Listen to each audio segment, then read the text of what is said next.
하나님 사랑합니다. 하나님 사랑합니다. 할렐루야. 오늘은 아기지 죽는 것을 기뻐하지 않으신다는 하나님의 말씀을 가지고 함께 은혜를 받고자 합니다. 하나님은 사람들이 지옥 가는 것을 어떻게 생각할까? 기뻐하실까? 당연히 지옥 갈 사람 지옥 가는데 하나님이 지옥 만들어 놨는데 기뻐하시겠지? 성경의 답은 아니라는 거예요. 지옥 갈 사람이 지옥 가는데 하나님이 기뻐하지 않는다는 거예요. 그럼 하나님 지옥을 만들지 않으면 지옥 갈 사람이 아무도 없는데 왜 지옥을 만들어 놓으셨을까? 지옥은 사람을 가두려고 만든 것이 아니라 마귀와 그 부하들을 가두기 위해서 만들었다고 성경에 기록되어 있습니다. 마태복음 25장 41절에 또 왼편에 있는 자들에게 이르시되 저주를 받은 자들아 나를 떠나 마귀와 그 사자들을 위하여 예비된 영원한 불에 들어가라, 이렇게 말씀하셨어요. 마귀와 그 사자, 마귀와 마귀를 따르는 그 부하들을 위하여 지옥을 만들어 놨다는 거예요. 그런데 사람들이 하나님의 말씀을 안 듣고 마귀의 말을 듣기 때문에 마귀를 주인으로 섬겼으니까 너희 주인이 있는 마귀가 있는 곳으로 가라는 거예요. 그러므로 지옥 가는 것은 하나님의 뜻이 아니고 사람들이 마귀의 말을 듣고 따르기 때문에 가는 겁니다. 오늘 교회 나오신 성도님들은 이제 마귀의 말을 안 듣고 하나님 말씀 듣고 하나님 말씀 따르려고 예배당에 나오신 것입니다. 하나님의 말씀을 듣고 하나님 말씀을 순종하면 하나님이 주인이 되고 우리가 하나님 백성이 되는 거죠. 마귀의 말을 듣고 마귀를 따르면 마귀의 백성이 되고 마귀의 종이 되는 것입니다. 여러분은 이제 하나님을 믿고 하나님의 백성이 되시기를 바랍니다. 하나님은 사람들이 심판받아 죽는 것을 기뻐하지 않습니다. 오늘 본문 23절입니다. 주 여호와의 말씀이니라 내가 어찌 악인이 죽는 것을 조금인들 기뻐하랴. 조금도 기뻐하지 않는다는 거예요. 악인들이 죽어서 지옥 가는 거 나는 하나도 기뻐하지 않는다. 그 악인들이 돌이켜 그 길에서, 악한 길에서 떠나 사는 것을 어찌 기뻐하지 아니하겠느냐. 악인들이 돌이켜서 새롭게 의롭게 사는 것을 하나님은 기뻐하신다는 거예요. 베드로후서 3장 9절 신약 성경에도 말씀합니다. 주의 약속은 어떤 이들이 더디다고 생각하는 것 같이 더딘 것이 아니라 오직 주께서는 너희를 대하여 오래 참으사 아무도 멸망하지 아니하고. 우리가 죄를 져도 하나님이 바로 심판하지 않고 재림하지 않는 것은 오래 참아 주어서 너희들이 아무도 멸망하지 않고 다 회개하기를 원하신다. 회개해서 죽임을 당하지 않고 구원받기를 원하신다는 거예요. 그래서 성도들이 죄를 져도 하나님이 바로바로 심판하지 않는다는 거예요. 하나님이 오래 참고 계시다는 거예요. 아무도 멸망받기를 원치 아니하시기 때문에 그러신다는 거예요. 이렇게 성경을 통해서 우리는 하나님의 마음을 지금 들었습니다. 하나님의 마음은 내가 멸망받는 것을 싫어하시고 내가 하나님 품으로 돌아와서 하나님 잘 믿고 구원받기를 원하신다는 거죠. 죄를 졌어도 하나님이 기다려준다는 거예요. 회개하고 돌아오기를 기다려주는 이 마음을 지금 하나님이 가지고 계시다는 것을 성경에다가 선지자들을 통해서 하나님의 종들을 통해서 우리에게 알려주고 있다는 사실을 믿으시기를 바랍니다. 이 말씀은 하나님은 사람들을 사랑한다는 것입니다. 그리고 사람들이 망하는 것도 싫어하시고 가난한 것도 싫어하시고 실패하는 것도 싫어하시고 병 걸리는 것도 싫어하고 심판받는 것도 싫어하신다는 것입니다. 하나님은 사람이 잘못되는 걸 좋아하지 않으신다는 거예요. 다 사람들이 영혼도 잘 되고 육신도 잘 되어서 살기를 원하신다는 거예요. 그래서 하나님이 사람을 구원하시려 사람의 몸으로 이 땅에 오셔서 영생이 우리에게 있다는 것과 하나님 나라가 있다는 것을 가르쳐 주신 것입니다. 너희들 육신 갖고 살아봐야 7, 80년이다. 근데 하나님이 만들어 놓은 이 지구보다 더 새로운 세상, 하나님 나라가 있다. 새로운 우주가 있다. 새로운 별이 있다. 그곳에는 죽지도 않고 병에 걸리지도 않고 또 이렇게 먹을 걸 위하여 고생하지도 않고 새로운 세계, 에덴 동산과 같은 곳을 만들어 놨다. 그곳엔 영원히 산다. 그것을 내가 너희들을 주려고 만들어 놨다. 믿어라. 믿고 나를 따르라는 거예요. 예수님을 따르라는 거예요.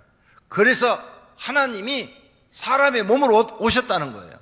이걸 믿으면 너희들에겐 복이 될 것이라는 거예요. 요한복음 1장 14절에 말씀이 육신이 되어, 말씀은 하나님을 얘기해요. 하나님이 육신, 사람이 되어 우리 가운데 거하심에 우리가 그의 영광을 보니 아버지 하나님의 독생자의 영광이요 은혜와 진리가 충만하더라. 예수님이 얘기한 거예요.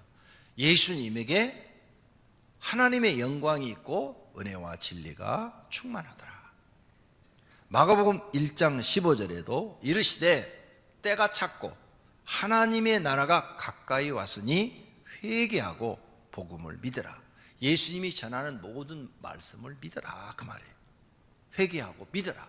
믿으면 너희들이 이런 고생 7, 80년 후에는 영생을 얻고 하나님이 주신 나라에서 영원히 살게 될 것이라는 것이에요. 이 말씀을 믿는 분들이 되시기를 축원합니다. 할렐루야. 또 마가복음 4장 11절에 이르시되 하나님 나라의 비밀을 너희에게는 주었으나, 우리에게는 하나님 나라를 그 비밀을 알게 해줬다는 거죠. 영생을 얻어 영원히 사는 나라가 있다는 것을 알게 해주었다는 거예요. 그러나 외인들에게는 비유로 해서 모르겠다는 거예요. 우리에게 이처럼 교회로 불어서 하나님 나라를 알게 해주신 것을 우리는 감사해야 될 줄로 믿습니다. 그렇다면 오늘 첫 번째로 생각해 볼 것은 하나님 나라에 들어가려면 어떻게 해야 되는가? 우리가 그냥 막연하게 예수 믿으면 들어가요? 아니요. 예수를 믿으면 들어가요. 맞는 것 같은데 좀 더 깊이 알아야 돼요. 깊이. 그렇게 겉만 알아서는 안 돼요. 예수님을 믿는데 어떻게 믿어야 되느냐 이게 어떻게? 그냥 입으로만 믿냐? 그건 아무 소용이 없어요. 행함이 없는 믿음은 죽은 믿음이라고 그랬어요. 그러니까 예수님을 믿으면 죄에서 돌이켜야 돼요. 죄. 그래서 오늘 본문 말씀처럼 그러나 악인들이 만일 그가 행한 모든 죄에서 돌이켜 떠나 내 모든 율례를 지키고 정의와 공의를 행하면 반드시 살고 죽지 아니할 것이라. 죄에서 돌이켜 떠나라고 그랬어요. 떠나서 율례를 지키고 정의와 공의를 행하라고 그랬어요. 그러면 그 사람은 절대 하나님이 죽이지 않고 살려줄 것이라 그랬어요. 뿐만 아니라 그 범죄한 것이 하나도 하나님이 기억하지 않고 그가 행한 공의로 살리라 이렇게 말씀하셔요. 이게 하나님이 사람과의 약속이에요. 성경의 모든 기록은 사람과의 약속이에요. 약속. 하나님이 이 성경에 기록된 약속을 철저하게 지키시는 분이에요. 내가 너희한테 약속한다. 범죄에서 돌이켜서 율례를 지키고 정의와 공의를 행하라. 그러면 너희 과거에 지은 죄 내가 기억도 아니할 것이고 너희는 살리라. 영생을 얻고 하나님 나라 들어와서 영원히 살 것이라는 거예요. 과거에 많은 죄를 지었어도 회개하고 돌아오라는 거예요. 돌아와. 그러면 하나님이 너희를 살게 해주신다는 거예요. 우리가 구원받아 하나님 나라 들어가려면 예수 그리스도를 믿으면서 하나님의 율례와 정의와 공의를 행하면 영생을 얻어 하나님 나라 들어가게 된다 이 말씀이에요. 그런데 율례 이게 뭔지 몰라요. 율례라는 말은 법률의 정례 이런 뜻이에요. 이것도 어려워. 이 말을 쉽게 풀면은 구약 성경의 법률의 정례는 뭐냐? 율법을 지키고 규례를 지켜요. 하나님을 섬기는 예배드리는 그런 모든 규칙, 하나님을 섬기는 규칙을 지키고, 그 다음에 법도라는 거 있어요. 여러분 오늘 또 예배당에 와서 지금 예배 드리죠? 하나님을 섬기는 법도에 의해서 예배를 드리는 거예요. 이런 법도를 지켜라. 이런 법도를, 이런 것을 지키는 것을 율례라고 그래요. 율법, 하나님을 섬기는 규칙, 하나님을 섬기는 법도, 이런 것을 다 행하라. 율례를 지켜라. 그러니까 믿음을 가지고 하나님을 경외하면서 살아라 이 말이에요. 그 다음에 정의를 행하라. 정의는 뭐냐? 옳고 바른 도리. 바르게 살아라. 바르게. 이제 죄 짓지 말고 바르게 살아라. 그 다음 공의를 행하라. 공의는 뭐냐? 선하게 제재를 공평하고 의롭게 하는 하나님의 적극적인 품성.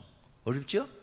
그래서 쉽게 공의는 뭐냐? 공평하고 의롭게 행동하는 것. 네가 무슨 일이든지 공평하게 해라. 팔이 안으로 굽게 하지 말고 모든 사람에게 공평하게 하고 의롭게 살아라. 의롭게 행동을 해라. 그러면 하나님이 너를 인정한다는 거예요. 그러면 너는 죽지 않고 살리라 그 말이에요. 에스겔 18장 22절에 그 범죄한 것이 하나도 기억함이 되지 아니하리니 그가 행한 공의로 살리라. 네가 이렇게 하나님 앞에 공평하고 의롭게 살면 하나님은 네 과거의 죄를 따지지 않는다 이거예요. 묻지도 않는다 이거예요. 다 하나님이 잊어버리시고 네가 그렇게 공평하고 의롭게 사는 그 공의로 말미암아 하나님이 너를 인정하시고 너에게 영생을 주어 영원히 하나님과 함께 살게 해 주었다는 거예요. 얼마나 우리에게 복된 약속입니까? 우리 죄에 앉은 사람 누가 있어요? 다 우린 죄 져서 심판받아 죽어야 되는데 살려주겠다는 거예요. 이제도 그 죄 짓지 말라는 거예요. 죄 짓지 말고 공의롭게 살라는 거예요. 할렐루야. 이런 혜택을 받은 사람이 사도 바울이죠. 사도 바울은 예수 믿는 사람들을 핍박했어요. 예수 믿는 사람 잡아서 다 감옥에 쳐넣었어요. 그 예수 못 믿게 했어요. 거기다가 열성적으로 믿는 스데반 집사를 잡아다가 돌로 쳐 죽였어요. 살인자예요. 돌로 쳐 죽였어. 이런 사람은 하나님께서 보실 땐 지옥에 보내버려야 되잖아요. 그런데 하나님은 이런 사도 바울을 만나주시고 회개시켰어요. 그래서 사도 바울이 자기 죄를 깨닫고 회개하고 너무너무 감사해서 새 사람이 되기로 결심을 합니다. 그래서 이제 반대로 결혼도 않고 하나님 앞에 자기가 스스로 약속을 해요. 하나님, 나 같은 죄인, 나는 죽어 마땅합니다. 나는 예수님을 핍박했고 예수 믿는 사람들을 잡아서 가둬에 뒀고 예수 믿지 못하게 했고 예수를 열성적으로 믿는 집사를 잡아서 돌로 쳐 죽인 살인자입니다.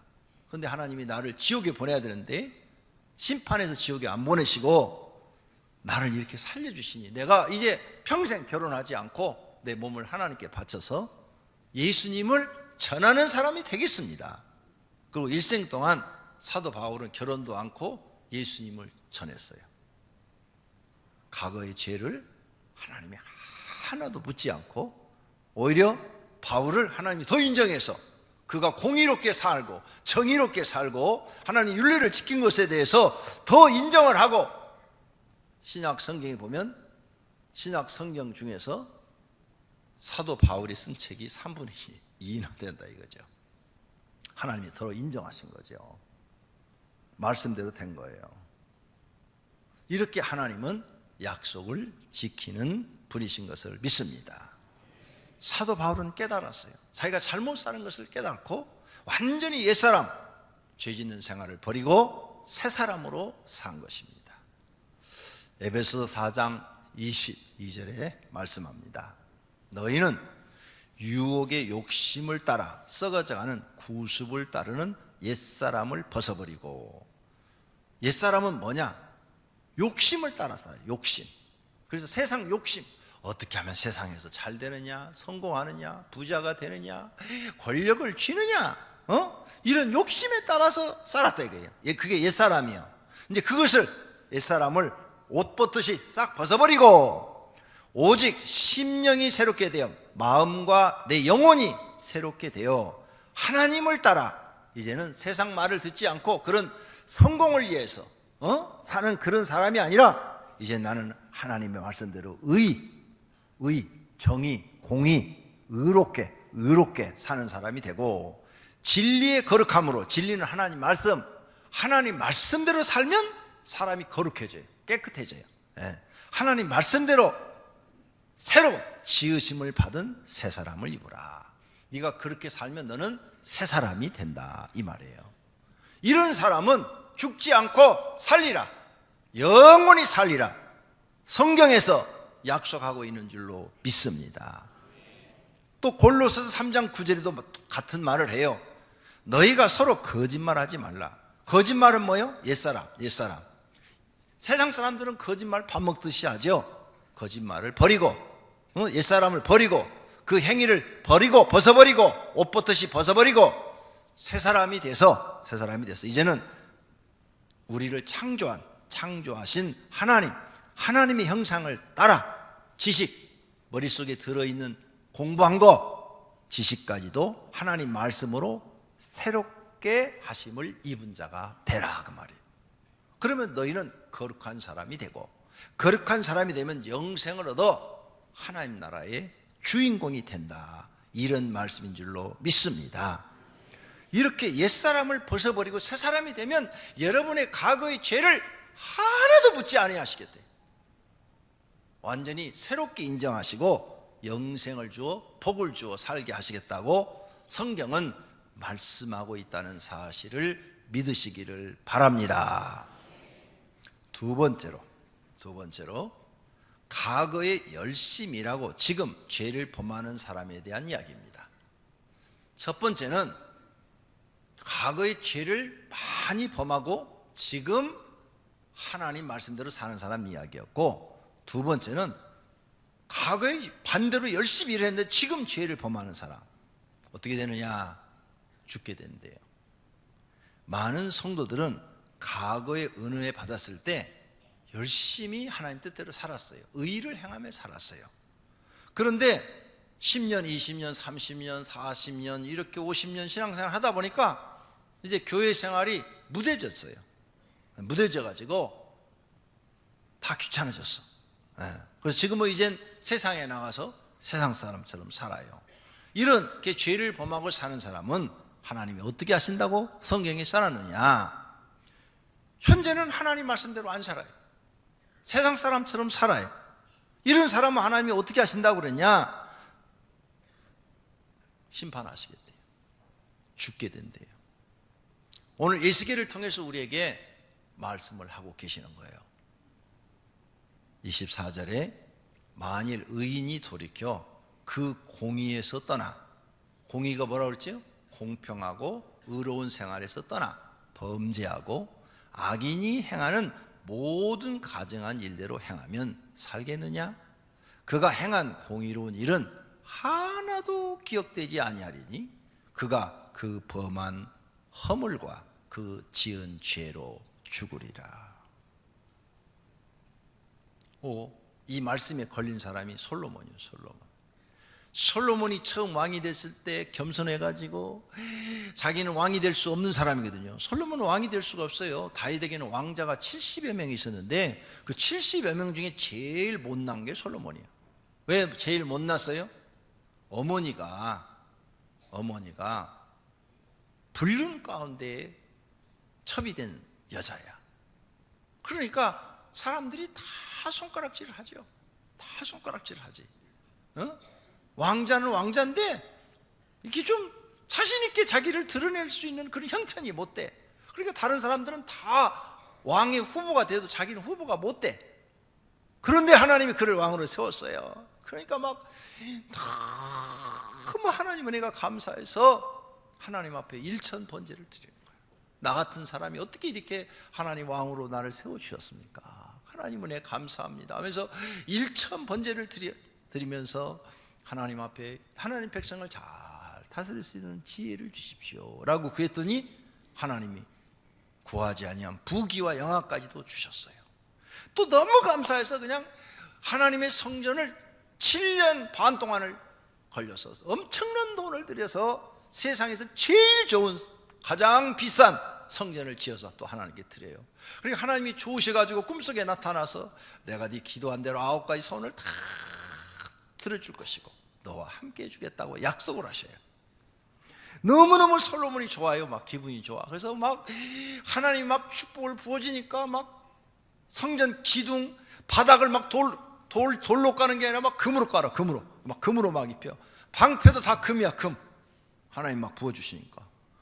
창 이런 것도 다 금이야. 금을 그냥 쇳덩어리 쓰듯이 막 흔하게 쓰는 거예요. 세상의 부귀영화를 다 누리는 거예요. 늙었어요. 늙어서 노망이 들어가지고 이제 한 40년 왕을 한 지 한 40년 지났어요. 그러니까 이제 무뎌진 거예요. 신앙생활이 무뎌진 거예요. 무뎌져가지고는 늙어갖고 이제 너무 부귀영화 속에 살고 뭐 지혜로운 삶 속에 사니까 무뎌져가지고는 첩이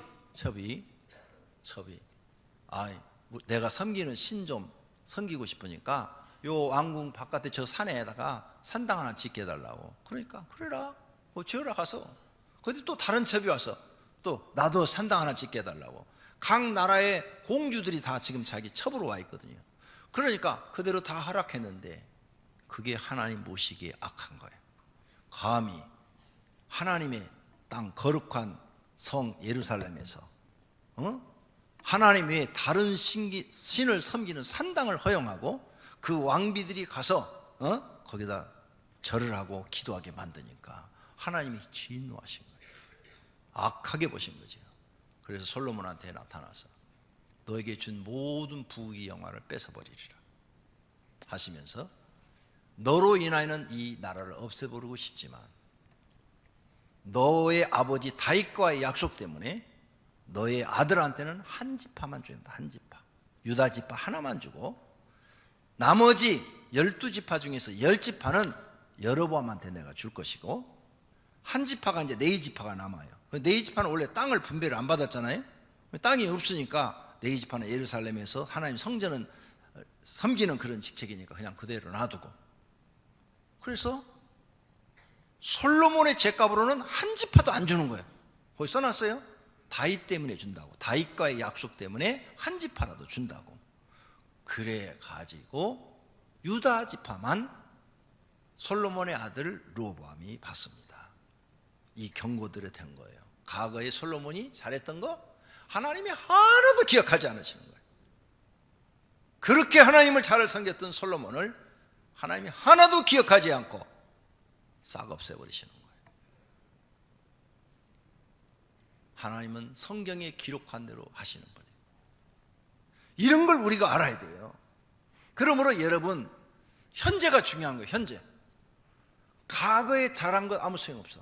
오늘이 중요한 거예요. 오늘 내가 하나님을 사랑하고 내가 오늘 하나님을 잘 믿어야 되는 거예요. 과거에 죄 지은 거 그게 중요한 거 아니에요. 회개하고 돌아서서 오늘 하나님을 잘 믿으면 하나님은 과거의 모든 죄를 묻지 아니하시고 용서하신다니까. 이 말은 모든 사람에게 기회가 있다는 거예요. 우리에게 기회를 주신다는 거예요. 너희가 살 수 있는 기회를 하나님이 모든 사람에게 주신다는 것인 줄로 믿습니다. 이런 하나님의 사랑을 깨닫고 우리가 하나님 앞에 돌아와서 하나님을 잘 섬기기만 하면 되는 줄로 믿습니다. 이렇게 하나님이 기회를 주는데도 돌아오지 않으면 결국은 고통스러운 것밖에 없고 심판을 받게 되는 일밖에 없는 것입니다. 이런 것을 사도 요한도 우리에게 경고합니다. 내가 내 행위를 아노니 내가 차지도 아니하고 뜨겁지도 아니하도다. 내가 차든지 뜨겁든지 하기를 원하노라. 내가 이같이 미지근하여 뜨겁지도 아니하고 차지도 아니하니 내 입에서 너를 토하여 버리리라. 여기서 깨달을 것은 미지근한 신앙, 그것도 죄라는 거예요. 하나님께 버림받는다는 거예요. 미지근한 신앙도 하나님이 버려버리겠다는 거예요. 차가운 신앙, 그건 당연히 버림받는 것이고 뜨거운 신앙만 하나님이 인정하겠다는 거예요. 그러니까 미지근한 신앙생활이 하나님이 인정 못 받는 거예요. 토해버리겠다. 물론 내가 사랑하는 자를 책망하여 징계하노니 그러므로 내가 열심을 내라, 회개하라 기회를 주고 계시는 거죠. 이 기회를 뿌리쳐버리면 죽게 되는 일이 생기는 겁니다. 성도님들은 이런 하나님의 말씀을 듣고 세상에 속지 마시고 하나님을 섬기시기를 바랍니다. 하나님의 말씀대로 성실과 공의와 정직한 마음으로 충성하시기를 바랍니다. 그러면 하나님께서 살려주시고 복을 주신다고 약속하신 줄로 믿습니다. 결론으로 오늘 에스겔서를 보니까 만일 의인이 그 공의를 떠나 죄악을 행하고 그로 말미암아 죽으면 그 행한 죄악으로 말미암아 죽는 것이요, 만일 악인이 그 행한 악을 떠나 정의와 공의를 행하면 그 영혼을 보전하리라. 그가 스스로 헤아리고 그 행한 모든 죄악에서 돌이켜 떠났으니 반드시 살고 죽지 아니하리라. 그런데 이스라엘 족속은 이르기를 주의 길이 공평하지 아니하다 하는도다. 이스라엘 족속아, 나의 길이 어찌 공평하지 아니하냐? 오히려 너희들이 공평하지 않는 거 아니냐? 주 여호와의 말씀이니라. 이스라엘 족속아, 내가 너희 각 사람이 행한 대로 심판할지라. 너희는 돌이켜 회개하고 모든 죄에서 떠날지어다. 그리한즉 그것이 너희에게 죄악의 걸림돌이 되지 아니하리라. 너희는 너희가 범한 모든 죄악을 버리고 마음과 영을 새롭게 할지어다. 이스라엘 족속아, 너희가 어찌하여 죽고자 하느냐? 주 여호와의 말씀이니라. 죽을 자가 죽는 것도 내가 기뻐하지 않으니 너희는 스스로 돌이키고 살지니라. 할렐루야. 하나님이 죽을 자가 죽는 것도 하나님은 기뻐하지 않는데요, 악인이 마땅히 죽어야 되는데 그 사람이 죽어 지옥 가는 거 하나님 절대 기뻐하지 않는데요, 내가 너희들한테 기회를 주니까 빨리 회개하고 돌아오라. 돌아와서 하나님 앞에 열심히 있는 자가 되라, 이 말씀인 줄로 믿습니다. 탕자의 비유에 보면 탕자가 회개하고 돌아오잖아요. 그러니까 아버지가 품어주고 그를 그냥 안아주는데 목욕시키고 채색 옷을 입히고 송아지를 잡아서 막 대접을 하잖아요. 그게 뭐예요? 하나님 앞에 돌아와서 이제 바르게 사는 거죠. 하나님께 다 돌아와서 바르게 살아라. 그러면 과거의 죄는 묻지 않겠다. 하나님이 용서하시고 기억하지도 않겠다. 영생을 주겠다. 이런 약속의 비유인 줄로 믿습니다. 이런 말씀들을 통해서 하나님은 사람을 진정으로 사랑하는 걸 알 수 있어요. 나와 여러분을 정말로 사랑해요. 그래서 죄를 졌어도 계속 기회를 주고 계시는 거예요. 그러니 우리는 아버지 품으로 돌아와야 되는 거지요. 하나님이 우리를 사랑하시는 사랑을 우리가 알고, 하나님이 우리를 사랑하시는 사랑을 우리가 알고, 제발 좀 하나님이 여러분을 사랑하는 것을 좀 알아주시기를 바랍니다. 믿었노니 하나님은 사랑이시라. 할렐루야. 하나님이 우리를 사랑하는 걸 좀 알고 믿어야 된다, 그 말이에요. 그 다음 하나님 우리의 죄를 용서해 주세요. 어떤 죄든지 용서해 주시는 거요. 그들의 죄와 그들의 불법을 내가 다시 기억하지 아니하리라. 돌아와서 새롭게 살면 하나님은 죄를 기억하지 않겠다는 거예요. 그리고 살려주겠다는 거예요. 그가 스스로 헤아리고 그 행한 모든 죄악에서 돌이켜 떠났으니 반드시 살고 죽지 아니하리라. 할렐루야. 영원히 살고 싶으세요? 그런 마음이 있으시면 오늘부터 당장에 하나님을 열심히 믿으시기를 바랍니다. 마음 문을 열고 하나님을 믿으십시오. 과거의 죄를 용서하여 주신다고 할 때 열심히 믿으십시오. 그러면 살려주신다고 약속하신 줄로 믿습니다. 할렐루야. 하나님은 사람이 지옥 가는 것을 기뻐하지 않습니다. 멸망하는 것도 기뻐하지 않습니다. 모든 사람이 잘 되기를 바라십니다. 그래서 예수님이 사람으로 오신 것입니다. 모든 성도가 예수 그리스도를 믿고 하나님께 율례와 정의와 공의를 행하시고 생명을 얻고 복을 받으시기를 축원합니다. 축원합니다.